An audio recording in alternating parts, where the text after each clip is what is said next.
पहले तो आपके चयन के लिए मैं आपको बधाई देता हूं। ठीक है, अलग विषय है कि आपने चचा को गच्चा दे ही दिया। 3 वर्ष में आपके संपर्क में रहे तो गच्चा तो आपने भी दिया।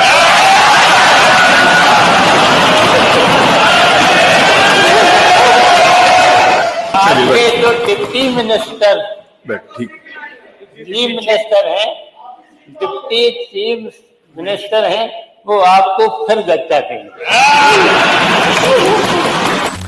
उत्तर प्रदेश विधानसभा के मानसून सत्र के दूसरे दिन जब सरकार ने अपना अनुपूरक बजट पेश किया तो विपक्ष के सवालों का जवाब देने उठे सीएम योगी ने शिवपाल यादव की चुटकी लेते हुए कहा कि चाचा को गच्चा मिल गया, जिसके जवाब में शिवपाल ने भी पलटकर जवाब दिया और कहा कि हम भी आपके संपर्क में 3 साल रहे तो गच्चा तो आपने भी दिया। इससे पहले कि आज हम शिवपाल और योगी के बीच संबंधों की मीमांसा करें, आइए पहले आज का ये वीडियो देखते हैं। पहले तो आपके चयन के लिए मैं आपको बधाई देता हूं। ठीक है, अलग विषय है कि आपने चचा को गच्चा दे ही दिया। चचा बेचारा हमेशा ही ऐसे ही मार खाता है,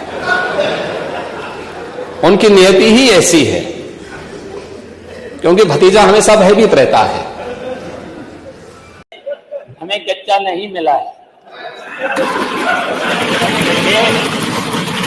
पांडे जी बहुत सीनियर है, ठीक है, बहुत सीनियर है, और हम लोग देखिए समाजवादी हैं, और समाजवादी के साथ साथ आपकी तरफ से भी हमने कुर्सी का कहीं न कहीं इशारा किया था, हमें वहां पर बैठाला गया था, उसके बाद यहाँ पर बैठे और यहाँ के बाद हम यहाँ पर बैठे, इसके बाद यहाँ बैठ गए हैं। मेरी शुभकामनाएं और आगे के लिए। मैं कहना चाहते हैं 3 वर्ष में आपके संपर्क में रहे तो गच्चा तो आपने भी दिया।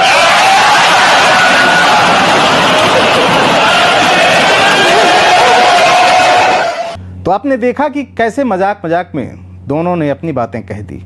इस डायलॉग की वानगी और इसका अफसाना बयान किया जाए तो मुख्तसर जो कहानी निकल कर आती है वो ये कि दोनों की सियासी मेलजोल और जुगलबंदी में कभी मंजिल नसीब नहीं हुई, या यूं कहें कि ये अफसाना जो अंजाम तक पहुंचा ही नहीं। शिवपाल 6 बार से जसवंत नगर के विधायक और मायावती के शासनकाल में वह नेता विपक्ष भी रहे। उत्तर प्रदेश सरकार में कैबिनेट मंत्री भी रहे। 2018 में प्रगतिशील समाजवादी पार्टी बनाई, जिसका विलय 2022 में सपा में हो गया। 2019 में फिरोजाबाद से लोकसभा का चुनाव लड़े लेकिन हार गए। मौजूदा समय में सपा के राष्ट्रीय महासचिव हैं। योगी आदित्यनाथ विधान परिषद सदस्य, विधायक, सांसद और 2 बार यूपी के मुख्यमंत्री रहे। वे गोरक्षधाम के पीठाधीश्वर भी हैं। शिवपाल और योगी के संबंधों की तह तलाशें तो यह पिछले लोकसभा चुनाव तक जाती हैं। वास्तव में जब तक उत्तर प्रदेश में मुलायम सिंह की सरकार रही, या फिर यूं कहें कि उनका रसूख रहा, तब तक शिवपाल की मौज रही। फिर आया मायावती का दौर और इस बीच मुलायम केंद्र में चले गए और अखिलेश ने राजनीति में एंट्री मारी। पार्टी का मुखिया कौन होगा, इस पर घमासान शुरू हुआ। हालांकि मुलायम का शिवपाल पर स्नेह और विश्वास था और नेताजी चाहते भी थे कि शिवपाल के संरक्षण में अखिलेश राजनीति सीखें, लेकिन अखिलेश थे कि उनको विरासत में हिस्सेदारी गवारा न थी। इस बाबत मंच पर अखिलेश ने नेताजी से बदसलूकी भी की थी। पुत्रमोह और अखिलेश के बढ़ते दबाव व पार्टी में अखिलेश की लोकप्रियता ने आखिरकार शिवपाल को हाशिए पर ला फेंका। चाचा भतीजे में तलवार खिंच गई और शिवपाल ने नई पार्टी बना ली। पार्टी से मिली रुसवाई और परिवार की नजरअंदाजी ने शिवपाल का झुकाव भाजपा की ओर कर दिया और वह अपनी धुर राजनीतिक विचारधारा के पोषक दल में अपना भविष्य तलाशने लगे। और यही वह समय था जब शिवपाल योगी आदित्यनाथ के सोहबत में आए। बात उन दिनों की है जब 2019 के लोकसभा चुनाव होने थे।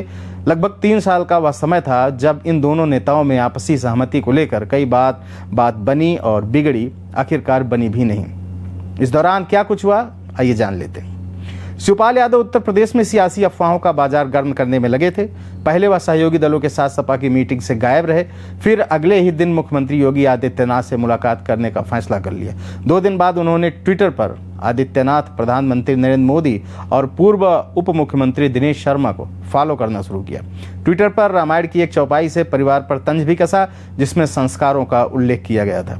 शिवपाल यादव क्या करने जा रहे थे? हालांकि उन्होंने अभी तक अपने पत्ते नहीं खोले थे, लेकिन भाजपा और खासकर आदित्यनाथ के प्रति उनके रुख ने अटकलों को हवा दी कि वह भारतीय जनता पार्टी में शामिल हो सकते हैं। शिवपाल की प्रगतिशील समाजवादी पार्टी लोहिया के उपाध्यक्ष रक्षपाल चौधरी ने बताया था कि शिवपाल नवरात्रि के बाद अयोध्या जाएंगे और पार्टी सूत्रों के अनुसार उनके बाद ही उनका अगला फैसला आ सकता है। शिवपाल के अयोध्या दौरे के बारे में पूछे जाने पर उप मुख्यमंत्री केशव प्रसाद मौर्य ने कहा कि जो लोग अब तक भगवान राम से दूर रहे और अब उनकी पूजा कर रहे हैं, उनका स्वागत है। शिवपाल और उनके भतीजे अखिलेश यादव के बीच सब कुछ ठीक नहीं था। उस दौरान अखिलेश समाजवादी पार्टी के प्रमुख थे। दरअसल इन दोनों के बीच सत्ता की लड़ाई थी, जिसके चलते दिसंबर 2016 में मुलायम सिंह यादव ने अपने ही बेटे को पार्टी से निकाल दिया था। यह सच किसी से छिपा नहीं था। उस समय अखिलेश राज्य के मुख्यमंत्री थे। हालांकि मुलायम ने 24 घंटे के भीतर ही अपने फैसले को उलट भी दिया। तब से अखिलेश और शिवपाल के बीच झगड़ा बना हुआ था। शिवपाल ने बाद में अपना खुद का संगठन समाजवादी सेकुलर मोर्चा खड़ा कर लिया, जिसे अगस्त 2018 में प्रगतिशील समाजवादी पार्टी लोहिया का नाम दिया गया। हालांकि पीएसपी लोहिया ने 2019 के लोकसभा चुनाव में एक भी सीट नहीं जीती थी, लेकिन वह सपा के वोट शेयर में सेंध लगाने में कामयाब रहे। नतीजन सपा सिर्फ 5 सीटों पर सिमट कर रह गई और अपने 3 गढ़ों यानी कि कन्नौज, बदायूं और फिरोजाबाद को गंवा दिया। एक समय ऐसा भी आया जब यादव परिवार ने सब कुछ ठीक कर लिया था। शिवपाल एक बार फिर अपनी पार्टी पीएसपीएल के गठबंधन में भतीजे अखिलेश के साथ खड़े थे। खास बात यह थी कि शिवपाल ने जसवंत नगर से सपा प्रत्याशी के तौर पर चुनाव लड़ा और जीत हासिल की। हालांकि यह संबंध ज्यादा दिन तक कायम न रह सका। ये वो दौर था जब शिवपाल लगातार भाजपा के संपर्क में थे, लेकिन अंदर से वह सपा के हितैषी और अखिलेश के प्रति उनका प्यार अभी खत्म नहीं हुआ था। उस दौरान यह बात चर्चाओं में आम थी कि मुलायम जी एक चतुर राजनेता थे, लेकिन व्यक्तिगत तौर पर उन्होंने अटल जी और अन्य भाजपा नेताओं के साथ जिस तरह के संबंध साझा किए वो बेजोड़ थे। राजनीतिक प्रतिद्वंदिता के बावजूद मुलायम के सभी दलों के नेताओं से दोस्ताना और अच्छे संबंध थे, लेकिन अखिलेश के साथ ऐसा नहीं था। वह एक गैर राजनीतिक तरीके के व्यक्ति थे। वह अपने परिवार को संभालने में असमर्थ हैं। उन्होंने अपने चाचा से 1 साल तक बात नहीं की। ये ऐसा व्यक्ति राज्य या राष्ट्र कैसे चलाएगा? इन चर्चाओं का बाजार उस दौरान काफी गर्म हुआ करता था। बहरहाल 67 साल के शिवपाल को सबसे ज्यादा चिंता अपने बेटे आदित्य के राजनीतिक भविष्य की थी। शिवपाल विधानसभा चुनाव में अपने बेटे के लिए टिकट चाहते थे, लेकिन अखिलेश ने उन्हें मना कर दिया। जिस समय यादव परिवार एकजुट था और शिवपाल को एक संगठन के खास आदमी के रूप में जाना जाता था, तब उनका सपा और यादवों के एक वर्ग के बीच खासा दबदबा था। जसवंत नगर से शिवपाल सपा की टिकट पर चुनाव तो जीते जरूर, मगर अखिलेश ने उनको नजरअंदाज करना जारी रखा। शिवपाल चुनाव के दौरान सपा के एक स्टार प्रचारक थे और उन्होंने पूरी ताकत से अखिलेश के लिए प्रचार किया था, लेकिन सपा के टिकट पर चुनाव जीतने के बावजूद उन्हें मार्च की बैठक में आमंत्रित नहीं किया गया। इसे उन्होंने अपना अपमान माना और कार्रवाई करने का फैसला किया। शिवपाल को पार्टी से बार बार अपमान का सामना करना पड़ रहा था और तब उनके पास कुछ विकल्प नहीं था। अगर था तो वह कि वह सिर्फ भाजपा से अपनी मदद और अपनी राजनीतिक पकड़ हासिल कर सकते थे। आने वाले समय में शिवपाल का भाजपा में शामिल होना महत्वपूर्ण हो सकता था, खासकर आजमगढ़ लोकसभा सीट के लिए। इस सीट पर 6 महीने के भीतर उपचुनाव होने तय थे। आजमगढ़ सपा का गढ़ माना जाता था। मुलायम सिंह यादव ने 2014 में इसे 63,204 वोटों के मतों के अंतर से जीता था, तो वहीं अखिलेश ने 2019 में 2,59,874 वोटों से इस पर जीत हासिल की थी। 2022 के विधानसभा चुनाव में सपा ने आजमगढ़ की सभी 10 विधानसभा सीटों पर अपना परचम लहराया था। हालांकि इस दौरान अखिलेश सपा का एकमात्र पावर सेंटर बने रहे और परिवार की अंदरूनी कलह का कोई अंत होता दिख नहीं रहा था।